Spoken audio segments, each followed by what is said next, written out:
प्यारे नबी के प्यारे दीवानों, आपके सामने एक बेहतरीन नाम का जिक्र कर रहा हूँ। एक बहुत बड़े बादशाह गुजरे हैं, हजरत इब्राहिम बिन अदहम रहमतुल्लाह अलैह। एक ऐसे बादशाह थे, हमेशा खुदा की तलाश में रहते थे। दिल में ये ख्वाहिश रहती थी कि मैं खुदा से करीब हो जाऊं, मैं खुदा को राजी कर लूं। हमेशा इसी फिराक में रहते थे।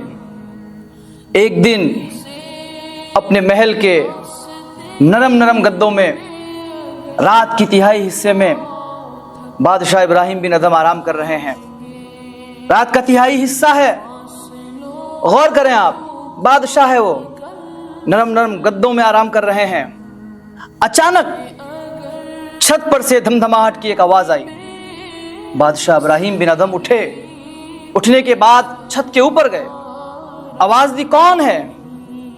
छत के ऊपर से आवाज आई कि मैं हूं।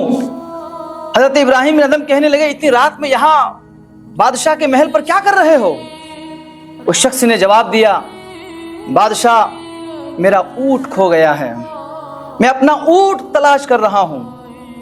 बादशाह इब्राहिम बिन अदहम कहने लगा, कितना अजीब है मियां, अगर ऊंट खो गया है तो जंगलात में जाकर के तलाश करो, बयाबानों में जाकर के ढूंढो, खेत खलियानों में जाकर के ढूंढो। ये बादशाह का महल है, इस महल में तुम्हारा ऊंट नहीं मिलने वाला है। बादशाह ने जैसे ही जवाब दिया कि अगर ऊंट गुम हो गया है तो आप जंगलात में जाकर के ढूंढो, वो शख्स जवाब देता है, बादशाह कितना अजीब है ना। याद रखिएगा बादशाह, अगर आपके इस छत के ऊपर मेरा खोया हुआ ऊंट नहीं मिल सकता तो याद रखिएगा कि आप जिन नरम नरम गद्दों में सो रहे हैं उन गद्दों में आपको कभी खुदा नहीं मिल सकता।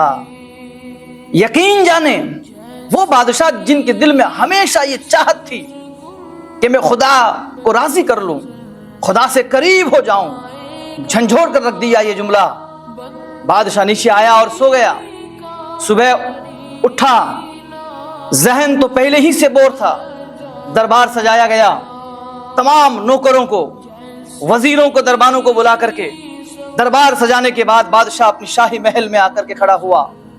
बादशाह की नजर देख रही है कि मेरे तमाम नौकरों के बीच, मेरे तमाम वज़रा को बीच फाड़ते हुए एक अल्लाह का फकीर, जिनके बदन में फटे पुराने कपड़े हैं, जिनकी दाढ़ियों के बाल बिखरे पड़े हैं, चेहरे में नूरानियत है, भीड़ को फाड़ता हुआ मेरे सामने आकर के खड़ा हो गया।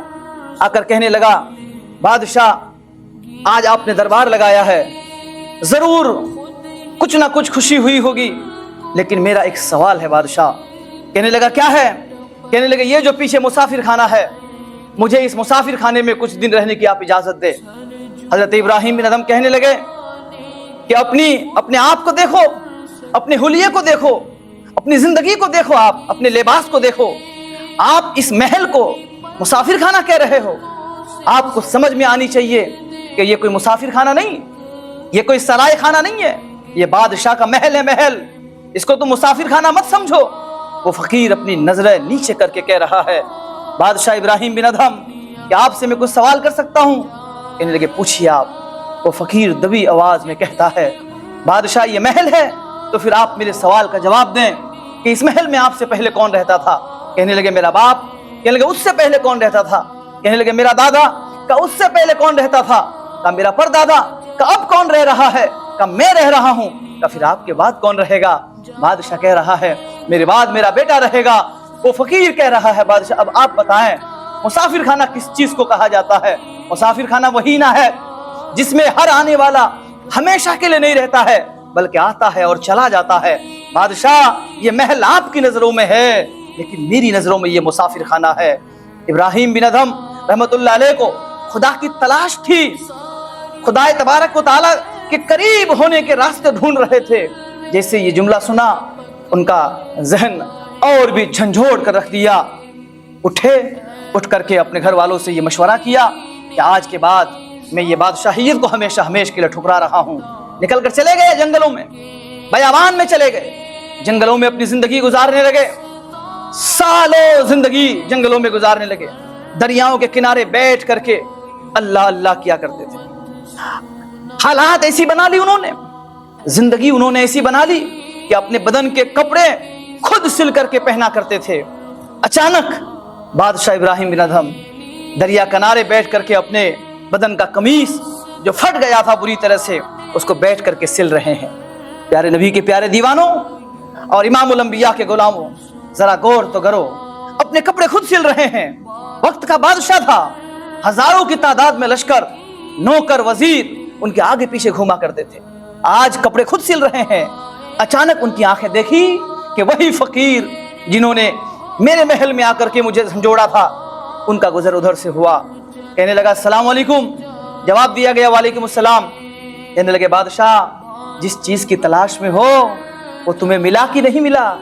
हजरत इब्राहिम बिन अदहम कहने लगे कि इसका जवाब मैं नहीं दूंगा। जिस सुई से अपने कपड़े सिल रहे थे, इमामुल अंबिया के दीवानों, प्यारे नबी के गुलामों, जरा गौर तो करो, उन्होंने उस सुई को धागे से अलग किया, करने के बाद उस दरिया में फेंक दिया। फेंकने के बाद हुक्म देता है, ए दरिया की मछलियों, जिस सुई को इब्राहिम बिन अदहम ने इस समंदर की पानी में फेंका है, मुझे वो मेरा सुई वापस लौटा दो। वो अल्लाह वाला, वो फकीर बादशाह के सामने खड़ा है। प्यारे नबी के दीवानों, आज हम अपनी जिंदगी को देखें, खुदा को राजी करने का बेहतरीन तरीका देखें आप। आज हमने अपने दिमाग में, अपने जहन में दुनिया को बसा लिया है। जैसे ही इब्राहिम बिन अदहम ने हुक्म दिया, समंदर की मछलियों, मेरा सुई मुझे वापस चाहिए, तारीख के औराक गवाह है, दरिया में हजारों की तादाद में मछलियां अपने अपने मुंह में एक एक सोने की सुई लेकर के इब्राहिम बिन अदहम के सामने आकर के हाजिर हो गया। जब तमाम मछलियां सोने की सुई लेकर के हाजिर हुआ, हजरत इब्राहिम बिन अदहम मुस्कुराकर कहने लगे, मछलियों, इस सोने को छोड़ करके तो मैंने इस अलग दुनिया में आकर के अपना बसेरा किया है। मुझे ये सोना नहीं चाहिए, बल्कि मैंने जिस सुई को फेंका था, मुझे मेरा वही सुई वापस लौटाओ। देखा जा रहा है, आंखों ने देखी है कि एक दरिया की मछली हजरत इब्राहिम बिन अदहम की वो फेंकी हुई सुई ला करके उनके सामने हाजिर कर देती है। अजीजान गिरामी वकार, अब हजरत इब्राहिम बिन अदहम कह रहे हैं, ए अल्लाह वाले, आज में और गुजरे हुए कल में यह फर्क है कि कल जब मैं मालदार था, मेरे पास दौलत थी, मैं महलों में जिंदगी गुजारता था, तो लोग डर के मारे मेरी इज्जत करते थे, लोग डर डर के मेरे आगे पीछे चला करते थे। लेकिन आज जब मैंने खुदा से मोहब्बत कर लिया है, खुदा को राजी कर लिया है, तो खुदा ने मेरी मोहब्बत का ये सिला दिया है कि इन दरिया की मछलियों को भी मेरे ताबे कर दिया है कि मैं हुक्म करता हूं वो मेरी ताबीर पूरा कर।